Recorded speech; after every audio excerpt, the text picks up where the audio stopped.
Diana, de fato, era o primeiro inscrito. Fiz questão de falar após a ordem do dia para trazer à tribuna alguns dados divulgados por estudo do IBGE em 10 anos. Senhor presidente, o Instituto Brasileiro de Geografia e Estatísticas, IBGE, realizou e agora publica mais uma edição do Censo Populacional, visitando moradia a moradia, nesse imenso país. Desde então, os dados têm sido consolidados, analisados, de modo que, aos poucos, assim, temos mais conhecimento da situação, felizmente podemos dizer, cada vez melhor do perfil socioeconômico dos brasileiros. É fato notável que o IBGE tenha sido capaz de realizar o censo completo da população brasileira de quase 200 milhões de habitantes, para assim determinar a localização, tamanho, hábito, o dia a dia de cada família. O uso extensivo de tecnologia móvel na pesquisa tornou-a a primeira operação totalmente digital em tal escala. Além disso, por não ter utilizado papel, houve benefícios econômicos e em defesa do meio ambiente e da própria nação. Vamos aos dados. O censo é a principal fonte de dados sobre a situação de vida da população nos municípios e em cada localidade. É por meio dele que são coletadas informações para a definição de políticas públicas em nível nacional, estadual e municipal. Além disso, esses dados tornam possível acompanhar o crescimento, a distribuição geográfica e a evolução e outras características da população ao longo do tempo. É por meio do censo que a sociedade poderá saber quantas escolas é preciso, quantos hospitais, equipamentos públicos são necessários em cada localidade, bem como obras e infraestrutura. Os dados da pesquisa também orientam a iniciativa privada no planejamento dos seus próprios investimentos, ajudando na solução de locais para a instalação de fábricas, shopping, escolas, creches, cinemas, restaurantes, farmácias e etc. Senhor presidente, senhoras e senhores senadores, os dados do censo feito pelo IBGE revelam que, de modo geral e bastante prevalecente, houve melhora em praticamente todos os indicadores que refletem a vida da nossa gente. E é claro, com uma grande satisfação, que nós podemos verificar, constatar que, embora ainda temos que fazer muito mais, eu sempre digo, fizemos muito, mas há muito ainda por fazer. Hoje, nós podemos dizer, o povo brasileiro vive com mais qualidade de vida do que vivia há uma década atrás. Tivemos redução considerável no número de crianças de 10 a 17 anos ocupados no mercado de trabalho.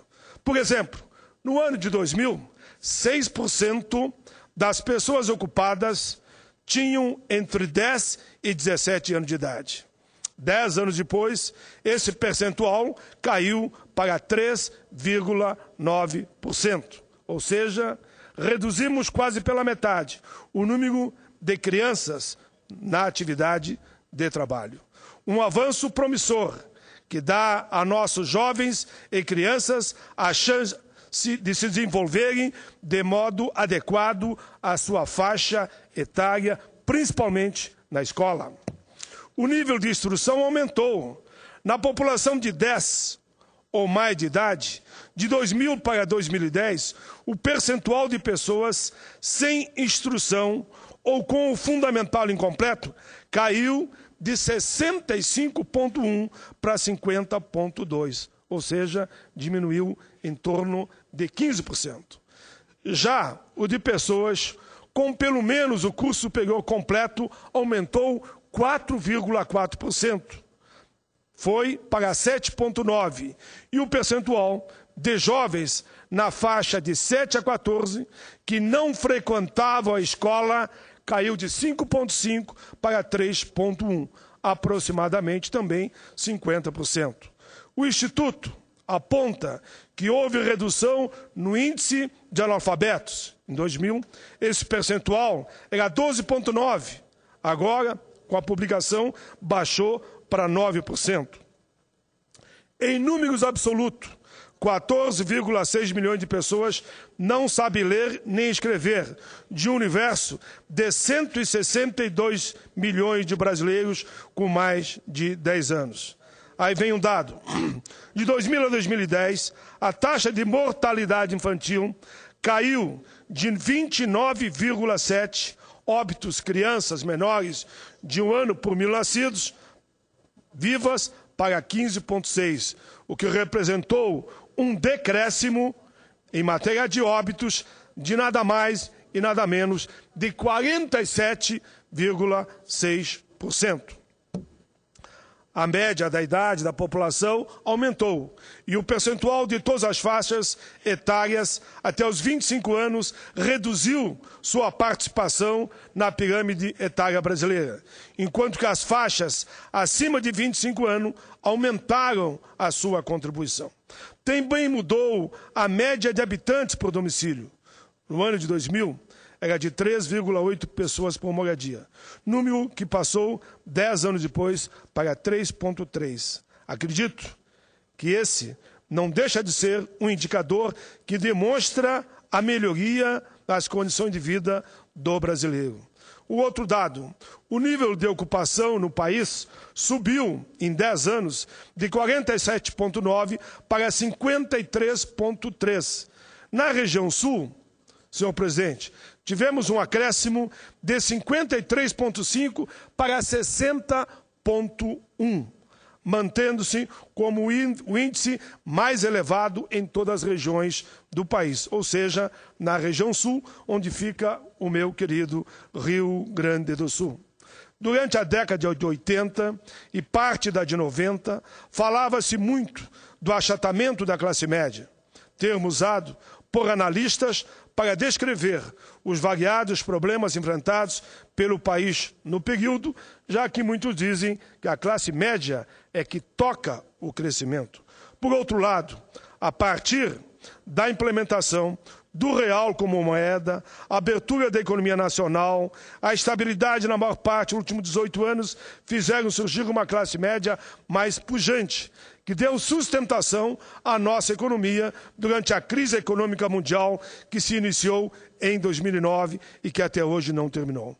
Em 2003 a 2009, mais de 12 milhões de famílias, quase 40 milhões de pessoas, senhor presidente, de 2003 a 2009, quase 40 milhões de pessoas ascenderam às classes C e B de renda.